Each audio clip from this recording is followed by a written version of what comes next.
તો અમદાવાદના સાબરમતી વિસ્તારમાં પાર્સલ બ્લાસ્ટનો મામલો સામે આવ્યો છે। તો પાર્સલ આવ્યું હતું અને તેમાં ગઈકાલે બ્લાસ્ટની ઘટના બની હતી।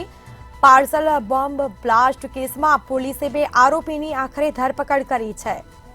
તો 2 આરોપી ઝડપાયા છે। કેસના મુખ્ય આરોપી રૂપેણ બારોટ અને રોહનની ધરપકડ કરવામાં આવી છે। ક્રેટા કારમાં જઈ રહેલ બંને આરોપીને ત્રાગડ વિસ્તારમાંથી દબોચી પાડવામાં આવ્યા। આરોપીઓ પાસેથી 2 બોમ્બ, હથિયાર અને કારતૂસ પણ મળી આવ્યા છે। સમગ્ર મામલે તપાસ થશે। પોલીસે બંને આરોપીઓની ધરપકડ કરીને તપાસના ચક્રો ગતિમાન કર્યા છે। અમદાવાદ ખાતે સાબરમતી વિસ્તારમાં પાર્સલ બ્લાસ્ટનો મામલો સામે આવ્યો છે।